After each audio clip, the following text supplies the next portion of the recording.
Les he dicho, carísimos hermanos y hermanas, que el Evangelio no es una fuente de religión. Por el contrario, el Evangelio se opuso tajantemente a la religión. Y por eso Jesús fue al templo, agarró un látigo y lo sacó a todos. Le dio vuelta a las mesas con dinero, espantó el ganado, las palomas e hizo un gran desparpajo. Está comprobado en los evangelios que Jesús se opuso a los sumos sacerdotes encargados de la religión. Jesús se opuso terriblemente a los fariseos cumplidores de la religión. Jesús se opuso a los escribas y a los maestros de la ley, que eran los encargados de la enseñanza para el pueblo. Pero hay que caer en la cuenta de que si Jesús se opuso a la religión, no hay que descartar de que Jesús también fue un gran religioso. Por eso en los evangelios aparece por lo menos unas 414 veces la palabra Padre en labios de Jesús. Y Jesús constantemente se retiraba a las montañas, a orillas del lago, para hacer oración. Es más, nos enseñó el Padre Nuestro y nos dijo que oráramos constantemente. Y en otra parte dijo Jesús: oren para que no caigan en tentación. Pero lo que sí está claro es que la religión de Jesús no está basada en rituales que tranquilizan la conciencia. La religión de Jesús está basada en un Dios Padre, en un Dios amor, que nos manda bendecir al que os maldice, hacer bien al que os ultraja, orar por los que os persigue, amar a nuestros enemigos. La religión de Jesús está centrada en favorecer la vida, en potenciar la vida, en luchar y batallar por dignificar la vida. Por eso, note usted, por ejemplo, en el discurso por excelencia de Jesús de las bienaventuranzas, dime tú, ¿cuál de las 8 bienaventuranzas es eminentemente religiosa? Ninguna bienaventuranza es religiosa. Todas son de dimensión humana. Lo que el Evangelio dice es: bienaventurados los pobres, bienaventurados los que sufren, bienaventurados los que lloran, bienaventurados los que tienen hambre, bienaventurados los perseguidos. Allí no hay nada de religión. Lo que allí hay son necesidades humanas. Y somos cristianos en cuanto en tanto nos preocupemos por sufragar, por ayudar a estas necesidades. En segundo lugar, en las parábolas, dime tú, ¿cuál de las parábolas es de dimensión religiosa? Solamente una. La parábola del fariseo y el publicano es la que fue y la que hace referencia a el templo, cuando dice de que el fariseo y el publicano fueron a orar.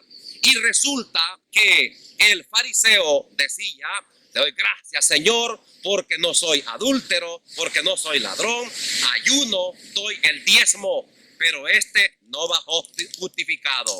¿Quién bajó santo y quién bajó justificado? Fue el publicano, que no se atrevía a levantar los ojos y decía: Jesús, hijo de David, ten compasión de mí. Única parábola que hace referencia a la religión, única parábola que hace referencia al templo. Y allí todas las parábolas nos hablan de la agricultura. Un hombre salió a sembrar y una semilla cayó en el camino, otra entre piedras, otra entre espinas, otra en terreno fértil. Jesús nos habla del grano de mostaza. Según Jesús nos habla en todas las parábolas de cosas humanas. Nos habla de cosas cotidianas. Nos habla de cosas que practicaba la gente. Y por eso se habla de la familia, se habla de los banquetes, se habla de cosas humanas, no de cosas religiosas. Por último, en los milagros de Jesús hay que caer en la cuenta de que no son de dimensión religiosa, son de dimensión humana. Bastaría ver, por ejemplo, el Evangelio de Marcos en el capítulo 8. Dice el Evangelio de que le presentaron a Jesús un ciego. Aquí no hay nada de religioso. Aquí lo que hay es algo humano, algo fraterno, algo de hermandad. Un grupo está preocupado por el conflicto, por el problema que tiene un hombre que está ciego. Y esto es aplaudible. La preocupación de la gente por los conflictos, los problemas, por el sufrimiento de los demás. En segundo lugar, dice el Evangelio que Jesús se acerca a este ciego y lo toma de la mano. Esto es maravilloso. ¿Qué hay aquí de religioso? Nada. Todo esto es eminentemente humano.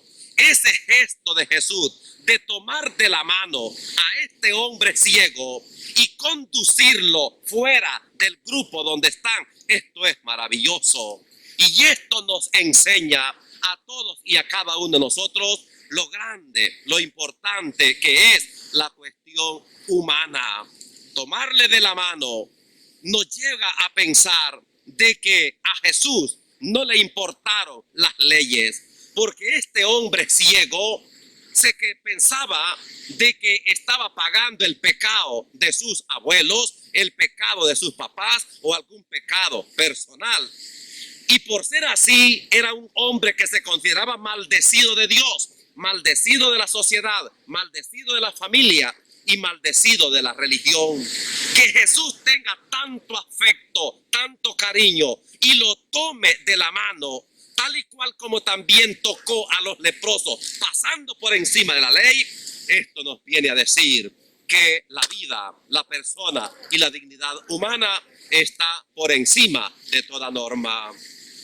Tercero, dice el Evangelio que Jesús le impuso las manos a este hombre. Jesús va a darle la salud, va a dignificarle, va a darle la vida. Esto es fundamental y aquí está la tarea hoy y aquí de todo cristiano, de todo servidor del Señor, de que es bueno que se preocupe de la religión, es bueno que se preocupe del templo, pero si esa religión a renglón seguido no nos lleva a preocuparnos por el sufrimiento de nuestros hermanos, no nos lleva a preocuparnos de los enfermos, no nos lleva a preocuparnos de los pobres, no nos lleva a preocuparnos de tanta gente que la pasa pésimamente mal en este mundo por intereses mezquinos de sistemas, por ejemplo, el neoliberalismo, no funciona la cuestión. Por otra parte, dice el Evangelio de que Jesús le dijo a este hombre, después que lo sanó, vete a tu casa y no te detengas a saludar a nadie por el camino. Otra vez, Jesús nos va a manifestar lo importante que es la casa, lo importante que es la familia. Es ahí donde se debe fraguar los principios, los valores fundamentales que van a marcar la vida de todo ser humano. El ser humanos, el ser fraternos es tan importante que hasta Dios se humanizó. Es magistral el Evangelio de Juan en el capítulo 1, verso 14. Y el verbo de Dios se hizo carne y habitó entre nosotros. Ser humanos, ser fraternos es tan importante que hasta Dios se humanizó. Y debo decir de que nuestra salvación no se juega por cuestiones divinas, por cuestiones religiosas. Tu salvación y mi salvación se juega por cuestiones humanas. Lee muy despacito Mateo capítulo 25. Mateo capítulo 25, versos 31 en adelante. Jesús va a decir: vengan benditos de mi Padre a heredar el reino preparado desde la fundación del mundo. Porque tuve hambre y me dieron de comer, tuve desnudo y me vistieron, en la cárcel y me fueron a ver, forastero y me dieron techo. Y esta gente va a decir: pero ¿cuándo te vimos hambriento? ¿Cuándo te vimos sediento, en la cárcel, enfermo y te ayudamos? Jesús va a decir: lo que hicieron a uno de estos mis pequeños, conmigo lo hicieron. Aquí está el meollo de lo que nos lleva a la salvación, de lo que nos lleva a la vida eterna. Es cuestiones humanas, es cuestión de sensibilidad, es cuestión de ser más hermanos y ayudarnos los unos a los otros.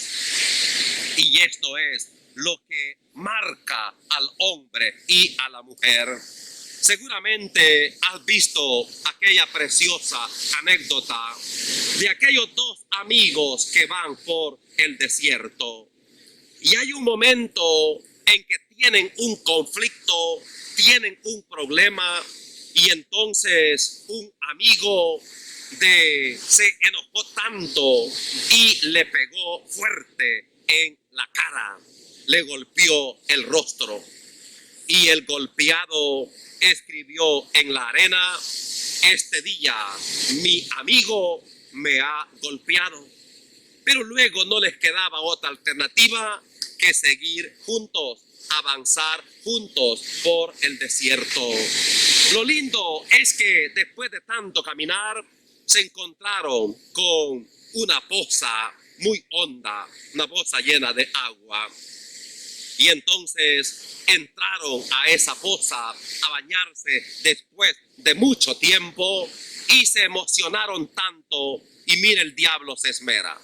El que había sido golpeado se estaba ahogando en aquella poza. Y entonces el otro amigo lo tomó del pelo y lo sacó.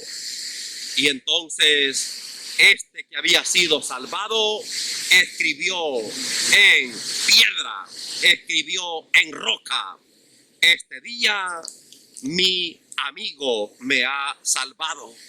Y entonces le preguntó el que le había salvado: ¿por qué cuando te golpeé lo escribiste en arena y ahora que te he salvado la vida lo escribes en piedra?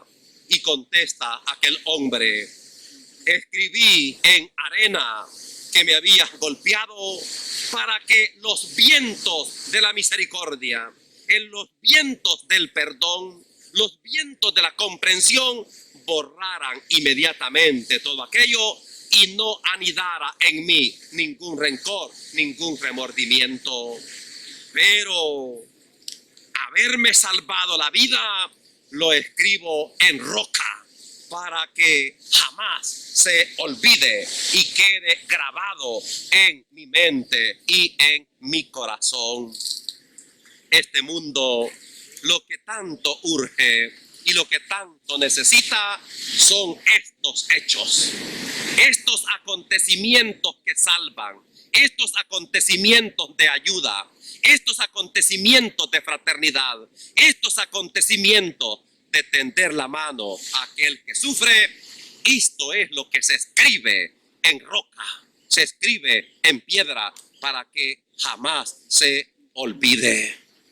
Es maravilloso y es digno de aplaudir a aquellos padres de familia, aquellas madres de familia que gastan y se desgastan por sus hijos, lo cual jamás van a olvidar.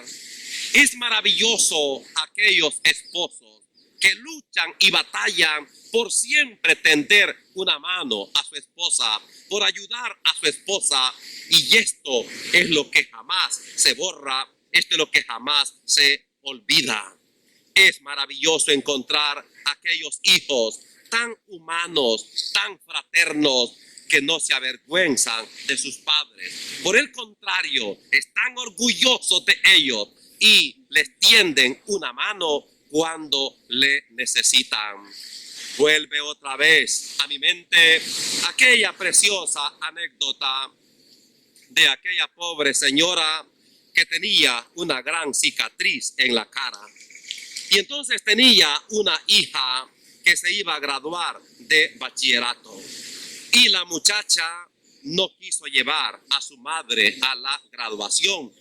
Y su padre le preguntó: hija, ¿por qué no quieres llevar a tu mamá a la graduación? Y la muchacha, muy honesta, muy sincera, le dijo: es que me da vergüenza que mis compañeros me vean con mi madre, con esa gran cicatriz que tiene, que casi le tapa el ojo. Y entonces su padre la llamó y le dijo: hija, escúchame.